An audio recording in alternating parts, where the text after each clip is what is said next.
Estamos vendo a história da igreja e hoje nós vamos passar para a nossa segunda parte, a Alta Idade Média. Aqui tem um detalhe, tá, gente? No Brasil é chamado Alta Idade Média porque os historiadores no Brasil seguem a escola francesa. Para os franceses chama-se Alta Idade Média. Não há acordo sobre a Idade Média. Na verdade, a Idade Média tem 1000 anos e não há acordo na subdivisão da Idade Média. Para os americanos, a Alta Idade Média é o contrário, no final da Idade Média. Né? Para nós, por causa dos historiadores franceses, a Alta Idade Média vai de 476. O que aconteceu em 476, que nós vimos, que é importantíssimo? Queda do Império Romano. Falta um pedacinho. Do Ocidente, isso mesmo. Queda do Império Romano do Ocidente, certo? Ali é o fim da Idade Antiga, início da Idade Média, na história, mesmo na história secular. A Alta Idade Média nós vamos passar muito rapidamente. Nós vamos falar então de mais 500 anos de uma maneira muito rápida, porque não tem muito detalhe para a gente entrar. Aqui a gente vai passar bem mais rápido do que nos primeiros 500 anos. Depois, no terceiro grupo de 500 anos, nós vamos com um pouquinho mais de atenção. E nos últimos, aí a gente tem que ser bem mais detalhista, né? Hoje é o nosso quarto encontro, né? Hoje nós chegamos à metade, certo? Então vamos ver se a gente consegue manter o nosso ritmo. Pouca coisa aí, ó. Primeiro nós vamos dar um passar de olhos por todos os 500 anos, o que aconteceu. Esse primeiro item, a Alta Idade Média, mais 500 anos. Depois vamos falar da expansão da igreja cristã. Depois conhecimento e teologia, vamos ver em que pé que está a teologia nesse período. E por último temos que falar da ortodoxia oriental, a igreja ortodoxa oriental. Certo? Vamos começar então falando da Alta Idade Média, mais 500 anos. Vamos nos posicionar historicamente. No domingo anterior, no nosso último encontro, nós terminamos vendo um monte de figuras sobre os bárbaros invadindo o Império Romano. Cada vez um novo grupo de bárbaros invadindo, e eles vão aos poucos minando o Império Romano do Ocidente, e ele então desaparece. Acaba caindo a própria cidade de Roma, e aí o Império Romano do Ocidente desaparece. Resta o Império Romano do Oriente, também chamado Império Bizantino, exatamente. A Idade Média são 1000 anos, como eu disse antes. Muitas vezes é chamada de Era das Trevas, né? É claro que quem vivia na Idade Média não sabia que estava vivendo na Idade Média. Isso aí é uma classificação que vem depois dos historiadores. Por que média? Porque ela fica entre o período clássico e a modernidade. Ela é um período transitório entre dois grandes períodos da história da humanidade. Então ela é considerada uma época de baixa na história da humanidade. E se diz muito que essa época aí da Alta Idade Média é uma Era das Trevas. O próprio Justo Gonzalez, nos livros dele, ele chama esse período de Era das Trevas. O professor Calhoun discorda, ele acha que não é bem assim, Era das Trevas. Ele acha que só o 10º século, do ano 900 até o ano 1000, é que realmente foi um período assim de trevas mesmo, porque nada acontecia, e isso muito em função do fato de estar se aproximando o ano 1000. E as pessoas com muito medo da aproximação do ano 1000. E o ano 1000 chegou, nada aconteceu, né? As barbaridades que aconteciam continuaram acontecendo, as coisas boas também. O sol amanheceu normalmente, não houve nada de especial. E o 2000 aconteceu a mesma coisa, né? Exatamente. Esse nós vivemos, né? No 1000 eu não me recordo bem. O Newton lembra, porque o Newton... Né? Da Arca de Noé em diante, o Newton está bem lembrado. Está bem lembrado dos acontecimentos. Isso. Então nós vimos que o Império Romano não é mais Império Romano, mas também, gente, não existem ainda os países modernos que a gente conhece hoje. Isso também não existe. Então essa é a época, quem não fugiu da escola, estudou lá nas aulas de história, que é a época do feudalismo. Por que isso? Porque você tem a Europa distribuída por tribos bárbaras. E uma não gosta da outra. E essas tribos bárbaras, eles têm sede de sangue. Eles adoram guerrear. Então, eles acabavam sempre um fugindo do outro. Então, eles eram muito nômades e eles acabam ocupando toda a Europa. E eles iam forçando, conforme os bárbaros mais fortes empurravam os mais fracos para frente, eles iam entrando cada vez mais no Império Romano. Né? Foi assim que Roma foi caindo aos poucos, certo? E aí, essas tribos dividiam as áreas que eles controlavam, para manter o controle, eles dividiam em áreas menores.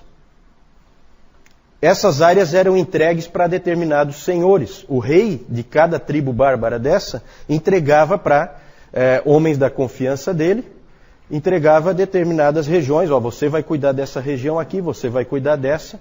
E todo mundo que vivia ali naquelas regiões era vassalo. Então você tem o senhor feudal, o senhor do feudo, assim chamado, e você tinha os vassalos, que são os que vivem ali dentro daquela área e devem obediência ao senhor feudal. Então é uma época, gente, essa época é uma época em que nós não vamos encontrar muito avanço do conhecimento, nem da teologia.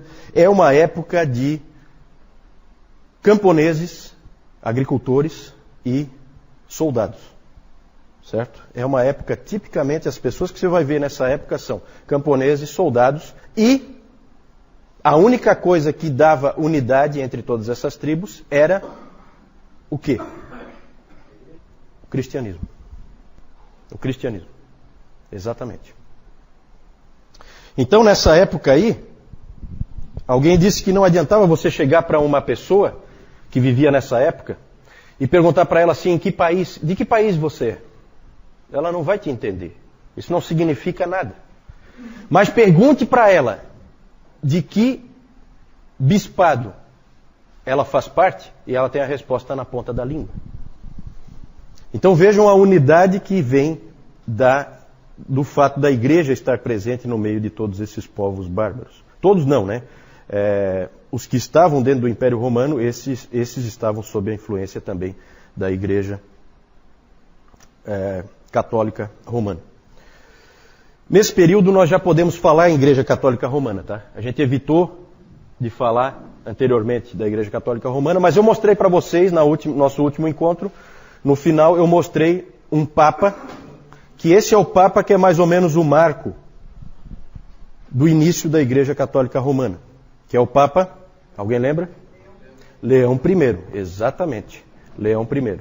Esse papa aí foi quem primeiro foi ele que fez uma coisa interessante, que é o que até eu acho que foi a Adriana que me perguntou, pena que ela não está aí. Foi esse papa que que teve a ideia de pegar Mateus 16, versículos 18 e 19. Alguém abre para mim aí, por favor? Vamos colocar uma voz bonita aqui para falar. Também. A tua com certeza não. Falei voz bonita. Né? Mateus 16. Também eu te digo que tu és Pedro, e sobre esta pedra edificarei a minha igreja, e as portas do inferno não prevalecerão contra ela. Dar-te-ei as chaves do reino dos céus. O que ligares na terra terá sido ligado nos céus, e o que desligares na terra terá sido desligado nos céus. Todo mundo lembra desse texto, né? Como diria o Newton, todo mundo conhece esse texto. Todo mundo. Então esse texto, vejam que vocês lembram desse texto. Só que esse Papa Leão I teve a ideia de pegar esse texto e trazer autoridade para ele baseado nesse texto bíblico. Certo? Porque aí ele diz que as chaves do reino estão com Pedro e que a igreja é construída em cima de Pedro, o que num primeiro momento não resolve nada. Só que aí ele diz que Pedro foi o primeiro bispo da igreja de Roma. E que ele, pela sucessão apostólica, foi passando a autoridade e a chave para cada um dos bispos de Roma. Certo? Tudo isso aí não está no texto, né? Todos esses adendos aí, para construir a interpretação, evidentemente são ideias do Leão I, extremamente úteis essas ideias para a força do papado e para a força da igreja romana. Exatamente. A ideia da sucessão apostólica, que nós vimos em outro momento, né? Ele vai pegar essas pecinhas e construir um esquema usando uma base bíblica que vale até hoje, vocês sabem disso. Está sendo usado até hoje, isso aí está em vigor, né? Para a igreja católica romana. Esse então foi um grande papa para o catolicismo romano. O outro grande papa do catolicismo romano nesse período foi Gregório o Grande. Esse aí é o papa missionário. Foi ele que, depois de Paulo, nós podemos dizer que ele é o primeiro grande estrategista missionário. Ele realmente traçou nos mapas onde ele queria mandar missionários, quem ele queria conquistar. A expansão da igreja cristã que vem depois se deve muito a esse homem aí, Gregório o Grande. Gregório I. Depois nós vamos falar um pouquinho mais dele. Foi ele que mandou Agostinho de Cantuária para a Inglaterra. Nós vamos falar também de Agostinho de Cantuária. Não confunda com o outro Agostinho, Agostinho de Hipona, certo? É só o mesmo nome, mas não é a mesma pessoa. Aqui é em outro período. Nesse período, Roma era um grande centro do cristianismo. Qual era o outro grande centro? Constantinopla. Constantinopla é o outro grande centro do cristianismo. No Oriente, aí nós estávamos falando da Igreja Oriental, vamos falar um pouquinho da Igreja Oriental. Na Igreja Oriental, a ênfase não é tanto no poder dos papas, mas muito mais no poder dos imperadores. Lembrem-se que lá ainda existe o Império Bizantino, o Império Romano do Oriente. E o imperador tem uma influência muito grande sobre a Igreja. E um desses grandes imperadores desse período foi um imperador do VI século, que foi o Justiniano. Justiniano foi um dos grandes imperadores do Império Bizantino. Sempre que se fala do Império Bizantino, esse é o imperador que é lembrado, Justiniano. Esse Justiniano expandiu de novo o Império Romano do Oriente, né? Algumas bordas ele conseguiu levar mais para frente, em batalhas, e ele construiu grandes edifícios, ele criou muitas leis, ele é considerado um imperador legislador, e ele construiu a famosa Basílica depois o João vai mostrar, a famosa Basílica Hagia Sophia, Santa Sofia, que existe até hoje lá em Istambul, mas que hoje tinha virado uma mesquita e depois virou um museu. Hoje é um museu, né? Até onde eu sei. Essa igreja foi consagrada no ano 537 e era a maior igreja do mundo na época, certo? Inclusive se diz que Justiniano, isso é interessante, quando Justiniano entrou, quando ela ficou pronta e ele entrou então, e viu tudo pronto dentro, como ela estava, aí ele exclamou: ó Salomão, eu te superei. O cara não é fraco. Esses 500 anos, gente, foi uma época de expansão da igreja, expansão geográfica. Nós vamos ver daqui a pouco. Um dos nossos itens é sobre a expansão do cristianismo. E, nesse período, 2 nomes não podem faltar no estudo da história da igreja e no próprio estudo da história secular, nesse período do ano 500 ao ano 1000. O primeiro nome fundamental é o nome de Carlos Magno. Já ouviram falar, né? Carlos Magno. Carlos Magno foi o primeiro grande líder político da Nova Europa. Ele foi coroado no dia de Natal do ano 800. Ano 800, que século é? Isso é pegadinha, né? 7? Tem certeza? 8? Século? 8. 8, né? É o último ano do século 8, concorda? Todo mundo concorda? Então tá bom. Ele foi coroado imperador. Vejam que interessante. Volta de novo a figura do imperador. Ele foi coroado pelo Papa. Olha como é que é a relação. Isso aí é importante, tá? Ele foi coroado pelo Papa imperador do Santo Império Romano. Santo Império Romano. Então é comum quando a gente lê a história da igreja e a gente lê Calvino, Lutero e a gente encontra a figura do imperador. Fica estranho porque o imperador, como imperador, se não tem mais imperador? Tem, porque o Papa, junto com o Carlos Magno, bolaram essa ideia de voltar a ter um Império Romano. E o que se diz sobre o Santo Império Romano é que ele não é nem santo, porque várias barbaridades foram cometidas em nome dele, nem romano, porque a sede dele não é em Roma, né? E ele não é composto por romanos, ele é composto por germânicos, os reis são germânicos, né?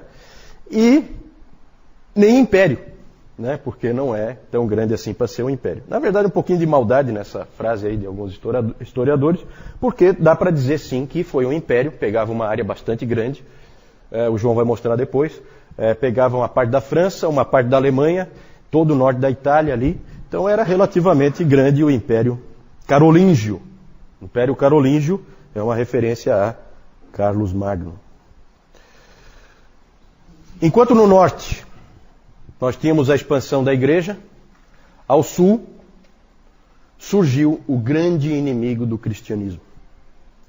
O grande inimigo nesses 500 anos, o grande inimigo nos 500 anos seguintes, e o grande inimigo nos 500 seguintes, e provavelmente o maior inimigo nos 500 seguintes também. Chama-se Islã. Surgiu no século VII. Né? Toma cuidado porque muita gente diz que essas religiões antigas, judaísmo, cristianismo e o islamismo, todas surgiram na mesma época. De jeito nenhum, né, gente? De jeito nenhum. O judaísmo é muito mais antigo que o cristianismo e o cristianismo é muito mais antigo do que o Islã. Certo? Não dá nem para comparar. Nós não vamos entrar em detalhes sobre o islamismo, na verdade o nosso foco é a história da igreja, mas vocês sabem que o islamismo é fundado por um sujeito chamado Maomé, e esse Maomé morreu em 632, e nos 100 anos depois da morte dele, o islamismo cresceu assustadoramente. O João vai mostrar depois o mapa também. É assustador o cristianismo, o islamismo, o que cresceu em apenas 100 anos. Ele tomou todo o norte da África, todos aqueles grandes centros do cristianismo que nós vimos foram tomados pelos muçulmanos, Cartago, a própria Alexandria, certo? Por isso que Alexandria já não dá mais para dizer que era um grande centro do cristianismo, porque já estava sufocada ali a igreja pela presença dos muçulmanos. Eles daí foram tomando tudo, aí eles foram pelo norte da África, ali para a Ásia tomaram tudo. Tudo começou na Arábia Saudita, tá? Foram tomando todo o norte da África. Isso, foram invadindo e tomando. Não, é militar o negócio. É militar. O próprio Maomé, ele foi expulso de Meca, ficou em Medina. Quando ele voltou de Medina para Meca, ele voltou pela força, certo? E aí a Arábia Saudita ali é o início, é o berço, né, do islamismo. E eles avançaram, os muçulmanos avançaram pelo norte da África, que é onde nos interessa mais, e aí eles atravessaram lá na ponta, depois ali no mapa vocês vão ver, lá na pontinha do norte da África, próximo da Península Ibérica, você tem o Estreito de Gibraltar, que é bem próximo ali. Por ali eles entraram na Europa. E aí tomaram a Espanha inteira. E começaram a avançar pela Europa. Na verdade, o cristianismo não morreu, não foi sufocado, não foi destruído, por causa dos francos. Depois vamos falar dos francos. Os francos são muito importantes para a sobrevivência do cristianismo. Eles venceram os muçulmanos na Batalha de Tours, que foi aniversário essa semana, no dia 10 de outubro de 732.